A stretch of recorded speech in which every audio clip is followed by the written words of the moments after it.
Hi, my friends. My name is Leisha, and I am so happy you're here. As you know, I have 3 kids, the 2 older ones being Owen and Penny. They both got the same people to give them the ingredients that they need to grow, and they grew in the same place, which is my uterus. And somehow they ended up so different.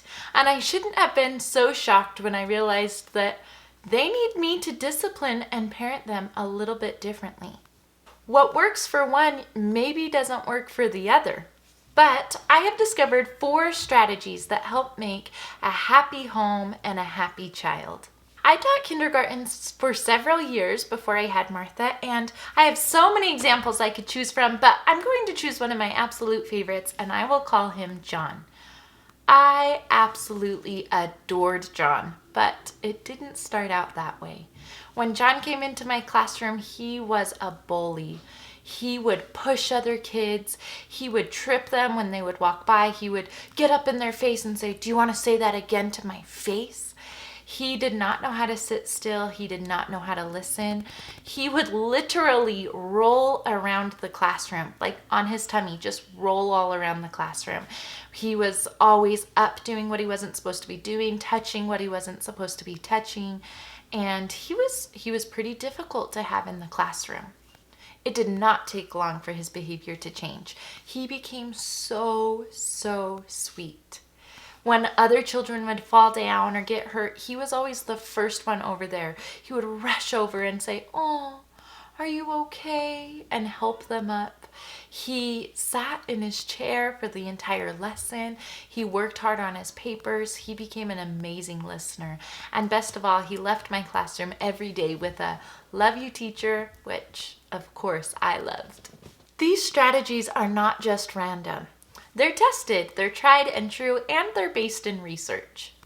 You may be thinking, well, these will probably work for a 5-year-old or an 8-year-old, but will this work with my teenager? And that's a good question.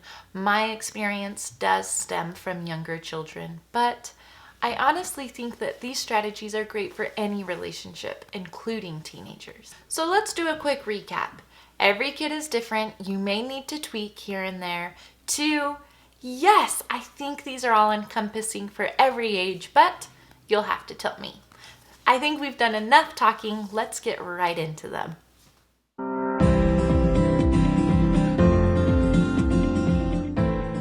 Number 1, explicit expectations.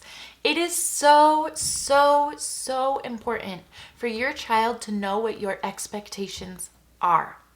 If you're going to the museum, you might say, "At museums, we never run. We always walk. We don't touch the things that are there, and I need you to stay by my side so that I can keep you safe." Those are specific expectations. I say explicit because I want you to be as clear as you can be about those expectations. Be specific. Talk about the time. Talk about if you want your child to be close, how close? Do they need to be able to touch you? Is it just close enough where you can see them? Talk about these expectations explicitly. Be very clear. With my example with John in my kindergarten class, he had a really hard time sitting on the carpet when we would come to do our lessons. So I gave him a chair in the back, and I put tape all around his chair. And I told him, "You need to sit in this chair for the entire lesson. I'll tell you when it's okay for you to leave this chair. And this chair needs to stay in this box. No part of the chair can leave this box." I had to be extremely clear, and you should be too. Which leads us to number 2, which is positive reinforcement. Anytime your child is doing what you have asked them to do, lavish them with praise. Tell them how proud of them you are, and be specific about that praise. If you're at the museum and your child is staying close enough to you that they can touch you, wow. Thank you for staying close enough to me that you can touch me. That really helps me keep you safe. And I love that you're walking. That shows a lot of respect to the people here at the museum and to me. What a great listener you are being. I am so proud of you. Good job. Kids and everyone love to hear what they're doing right. And when you praise them, they are learning what your expectations are even further. They're realizing, oh, I'm following this expectation and I'm doing a good job. I'm doing it right. I know what to do next time. It isn't always easy to find things to praise. With my example of John, he was up and out of his seat so often and touching things he shouldn't be touching and rolling around. There was only ever moments where I could capture, oh, he's doing what I'm asking him to do. And I would quickly put on that praise as fast as I could. John, wow, I'm so proud of you. Look at you sitting in your seat. Thank you for doing that. That's amazing. Well done. I am so proud of you when you sit in your seat and are so respectful to the rest of our class. Way to go, John. I pile it on as quickly as possible. Now, there's a rule of thumb that you want to have 7 to 1. 7 positive praise to 1 negative. If you need to discipline, if you need to say no, if you need to say don't do that, that would be a negative. So 7 positive to 1 negative. When you look for opportunities to praise, they will come. So try to keep that rule of thumb in mind. Try to keep a 7 to 1 balance. If your child is having maybe a bad day and you're having to reprove quite often, look for those positive times when they are doing the things that you're asking them to do. It makes a huge difference. In last week's video, I talked about how everyone has an emotional bank account. And you want everyone in your life around you to be positive in their bank account. You don't want them to be negative. Anytime you have to withdraw, you're pulling out of that emotional bank account. So make sure that you are depositing into your child's emotional bank account at least 7 to 1. That leads us to number 3, which is natural consequences. Obviously, I feel very strongly about all of these, but this one is very, very important. I always try to point out the natural consequences of my children's behavior. A lot of children don't understand that in the world around us, there are consequences for our choices naturally. If you eat too much sugar, you might feel sick to your stomach. You might get cavities. You might get unhealthy and gain weight and not be able to run and jump and play like you used to. There are natural consequences for everything that we do, and I try to point those out. I try really, really hard to never say, you're going to be in big trouble if you do that, because I don't want to be the bad guy. I want to be this guide in my children's lives, showing them and teaching them these natural consequences that are around them. So if you're at the museum and your child is too far from you or touching things that they shouldn't be touching, that's when you take them aside in private. Now, this goes along with natural consequences, I believe very firmly. Always praise in public, reprove in private. If you need to discipline your child, do it in private. Don't let everyone else see. It's embarrassing and you don't want them to resent you. So pull them aside in private and say, we talked about how I need you to stay really, really close to me. I need you to not run around, and I need you to not touch these things. We're trying to show respect for the people here at the museum who worked really hard to put this all together, and I'm trying to keep you safe. Now, usually when you're talking about explicit expectations, you're also talking about these natural consequences. So when you say, I need you to stay by me, close enough where you can touch me, I need you to not touch anything in the museum, and I need you to always walk. What happens if we don't do these things? I usually say this like, you are such good kids. I know that you won't do this. I know that you're going to be such a good listener and we're going to have a great time today. But what if we forget, or what if something happens and we do one of the things that we're not supposed to do? What should be our consequence? A very, very natural consequence of touching or running or doing things you're not supposed to do is not getting to do that activity anymore. So if my child, if we're at the museum and they're touching something they're not supposed to be touching, I take them aside in private and I say, you know that we talked about how we're not supposed to touch things in the museum. And we talked about what will happen if we do. We'll have to go home. The people in the museum don't want us to touch things. They worked really hard to put this on display so that we can see it. And they would be sad to see us ruining it by touching it. And we'll have to go home. They don't want us here if we're ruining these things. Did you want to go home now? or or would you like another chance? I don't always give another chance. That really depends on the style of your parenting. It depends on the child.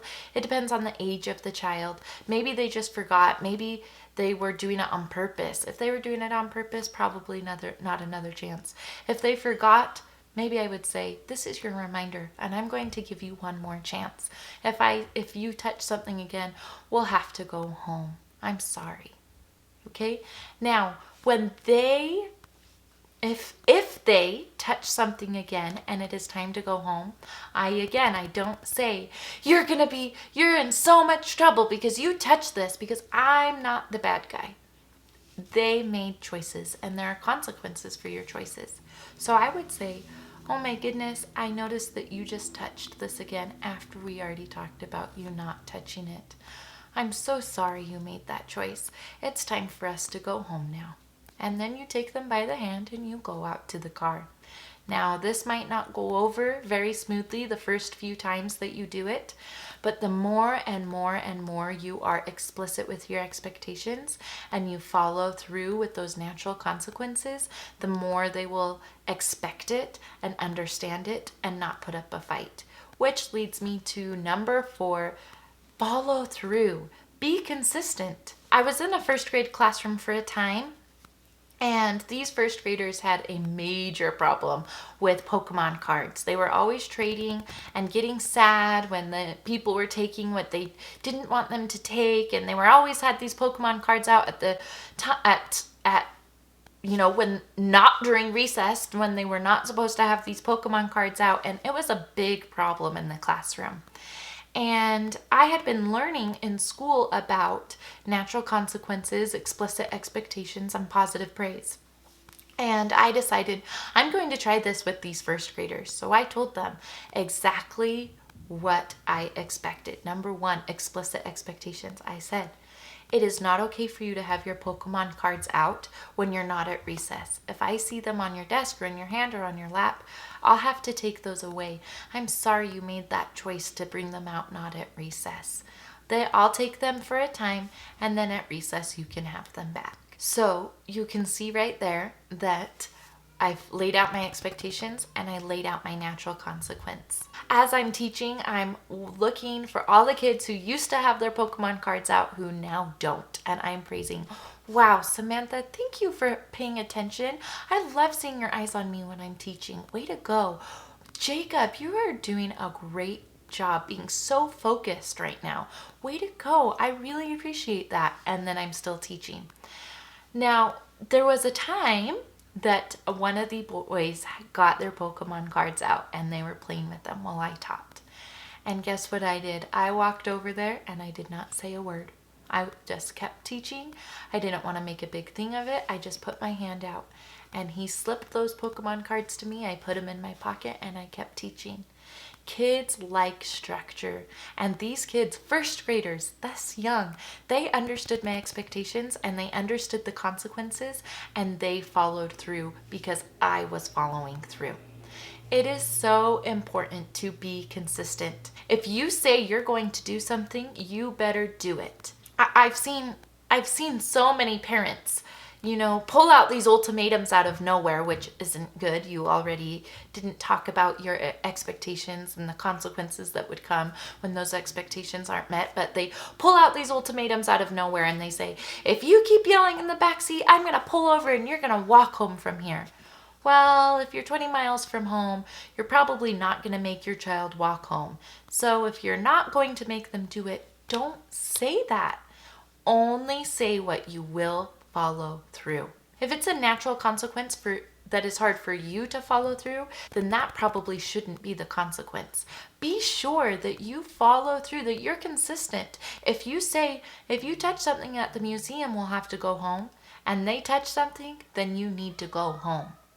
It's so important that kids understand that you are serious. You mean what you say and you say what you mean, and those consequences are going to come. Not because you are making them come, but because, oh my goodness, I am so sorry you made that choice. I guess it's time to go home now. And they understand my choices have consequences. And my mom isn't the bad guy. My dad isn't the bad guy. Grandma isn't the bad guy. I'm now understanding that they're guiding me through seeing this world of natural consequences. Let's just do a little recap here.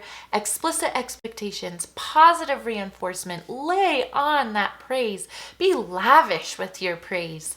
Make sure they understand the natural consequences for their choices and be consistent. Be consistent. Make sure you follow through. I've had several different family members and friends ask me for advice for specific behaviors that their children are doing.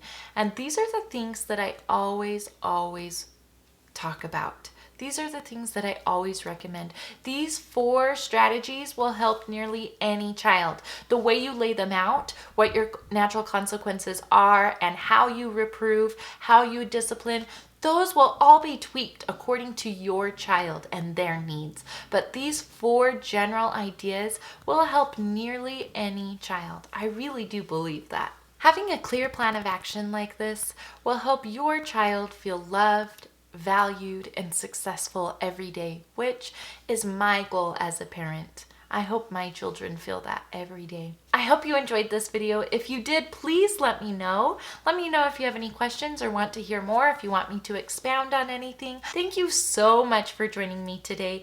Thank you for being here. I'm so glad you were. Be happy, stay safe, and find a way to deposit into someone's emotional bank account today. And we'll see you in the next one.